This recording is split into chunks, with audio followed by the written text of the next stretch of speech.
This channel does not promote any violent, harmful, or illegal activities. All content provided by this channel is meant for an educational purpose only. কমিশনের নির্দেশকে don't care. এক গ্রামবাসীর বাড়িতে বসে enumeration form বিলি আর কমিশনের নিয়ম ভাঙছেন বিএলওই। হাসনাবাদের বরুণহাটে কমিশনের নিয়ম নাস্তিক। এসআইআর সংক্রান্ত কাজে বাড়তি সময় যাচ্ছে ভোটারদের, অত্যধিক কাজের চাপেই দোহাই বিএলও। প্রথম থেকেই নিয়ম ভঙ্গ বিএলওর, পাল্টা দাবি গ্রামবাসীদের। কোথায় যাচ্ছেন? কোথায়? আমি জমা দিতে যাচ্ছি। কোথায়? এই সামনে একটা ক্যাম্প করেছে সেখানে। মানে বিএলও কি আপনার বাড়িতে গেছিল? বিএলও না যায়নি, তবে এখানে ক্যাম্প করেছিল। এখানে সবাই আমরা এখান থেকে ফর্ম নিলাম। তো এখান থেকে ফর্ম নিচ্ছেন আবার এখানে জমা দিচ্ছেন? হ্যাঁ। নিয়ম তো তার নেই, নিয়ম তো বিএলও বাড়ি বাড়ি যাওয়া উচিত। বাড়িতে যায়নি? না, বাড়িতে যায়নি। নিয়ম তো সরকারি নিয়ম তো বাড়ি বাড়ি যাওয়ার, কিন্তু যায়নি তো। যায়নি। তাই কি বলবেন কি আপনি? কি সমস্যা হচ্ছে? কি সমস্যা? ওই আমাদের জমা দিতে আসতে হচ্ছে, এসে হ্যারেজ হতে হচ্ছে, দাঁড়িয়ে থাকতে হচ্ছে লাইন দিয়ে। এক জায়গায় বসে নিচ্ছে? আমি বাড়ি বলতে এই কটা পাড়া যে কটা বাড়ি আছে এখানে বসেই নিচ্ছি। বা বাড়ি নিতে তো আমার প্রথমত আমার বিএলএ নেই। কেন নেই? আমার এখানে বিএলও দেয়নি। সেটা আমি জানি না। সেটা পার্টিগত বিষয়, আমি জানি না। সেটা আমি বারবার অফিসে জানিয়েছি, তারপরেও দেয়নি। আমার 1200 কাছে ভোটার। এবারে আমার একটা অ্যাসিস্ট্যান্টও নেই। আমার পক্ষে এই কাজটা তোলা খুব কষ্টকর। যেহেতু সরকারি নিয়ম আছে যে হ্যাঁ, সে সরকারি নিয়ম আছে, সেইভাবে এই একটা পাড়া অনুযায়ী নিচ্ছি। 3-4টা করে বাড়ি নিয়ে একসঙ্গে করে করা হচ্ছে।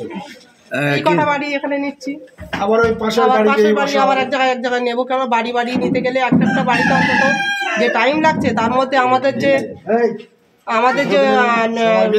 হ্যাঁ যে ডাটা তুলতে হবে, সেটাও তো সম্ভব হচ্ছে না। বুঝতে পেরেছেন? হাসনাবাদে বিএলও নিয়মই মানছেন না, দেখলেন। আবার অন্যদিকে পূর্ব মেদিনীপুরের ভগবানপুর, সেখানে তৃণমূলের বিএলএ টুকে মারধর। কারণ অভিযোগের তীর বিজেপির দিকে। বিএলওর সঙ্গে এসআইআর এর ফর্ম বিলি করতে বেরিয়েছিলেন তৃণমূলের 2 বিএলএ 2, আর সেই সময় বিজেপি কর্মীরা তাকে মারধর করে বলে অভিযোগ। ফর্ম বিলি করতে না বেরোনোর জন্য আগেও হুমকি দেওয়া হয়েছিল বলে অভিযোগ। মারধরের অভিযোগ অস্বীকার করেছে বিজেপি।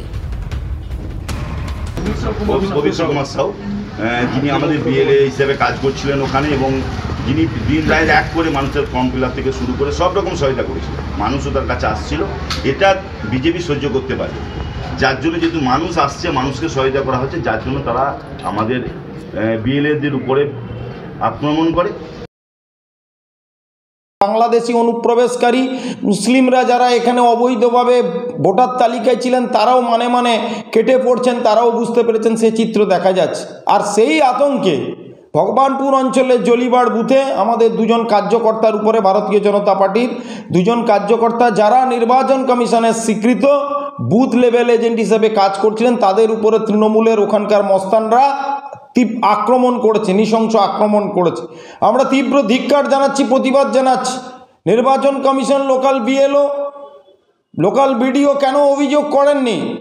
এদের নিরাপত্তা কোথায়? এসআইআর আবহে যখন বাংলাদেশি অনুপ্রবেশকারীদের পুশব্যাক চলছে, ঠিক তার মধ্যেই আটক বাংলাদেশি মৎস্যজীবী। তারা জলসীমা লঙ্ঘন করেছে এবং যেটা জানা যাচ্ছে 28 জন মৎস্যজীবী নামখানায় তাদের আটক করা হয়।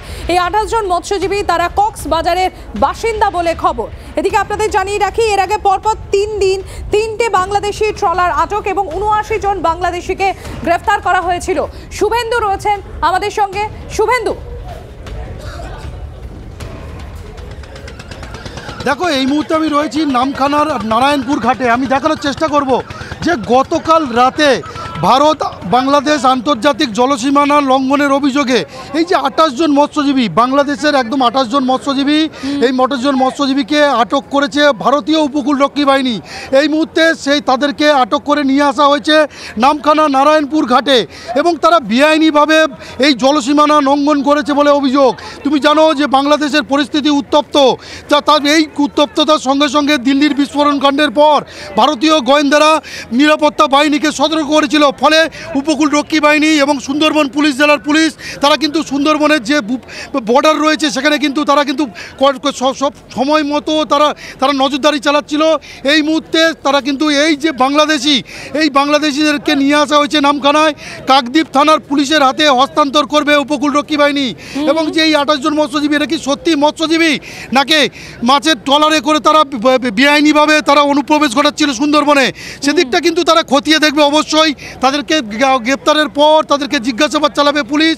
তুমি জানো যে গত শনিবার, রবিবার এবং সোমবার পরপর 3 দিনে 3টি ট্রলার আটক করেছিল উপকূলরক্ষী বাহিনী, এবং এই 3টি ট্রলারে 79 জন বাংলাদেশি ইতিমধ্যে ভারতীয় জেলে বন্দী রয়েছে। তার মধ্যেই কিন্তু আবারও 28 জন বাংলাদেশিকে কিন্তু নিয়ে আসা হলো এবং আটক করলো, এবং তাদেরকে পুলিশ কিছুক্ষণের মধ্যেই গ্রেপ্তার দেখাবে। ফলে ইতিমধ্যে দেখানোর চেষ্টা করবো উপকূলরক্ষী বাহিনী যেমন নজরদারি চালাচ্ছে, তার পাশাপাশি কাকদ্বীপ থানার পুলিশ আধিকারিক এবং পুলিশের অফিসাররা তারাও কিন্তু চলে এসছে। ইতিমধ্যেই কিন্তু একেবারেই কিন্তু সমস্ত রকমভাবে নিরাপত্তা বেষ্টনীতে মুড়ে রাখা হয়েছে, এবং এই আটক মৎস্যজীবীদেরকে গ্রেপ্তার দেখানোর পর নিয়ে যাওয়া হবে কাকদ্বীপ থানায়, এবং তাদেরকে আগামীকাল কাকদ্বীপ মহকুমা আদালতে পেশ করা হবে। তারা কেন আন্তর্জাতিক জলসীমানা তারা লঙ্ঘন করেছিল সেদিকটা খতিয়ে দেখতে তাদেরকে জিজ্ঞাসাবাদ চালাবে পুলিশ।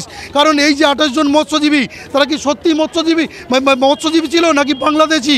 উত্তপ্ত পরিস্থিতির কারণে তারা এই জলপথে বেআইনিভাবে অনুপ্রবেশ করছিল। তবে একটি ট্রলার আটক করা হয়েছে, আদিপ 2 নামের ট্রলার এবং বাংলাদেশি ট্রলার, এবং সেই ট্রলারটিকেও কিন্তু ঘাটের মধ্যে টেনে নিয়ে এসেছে। আপাতত তোমাকে ধন্যবাদ।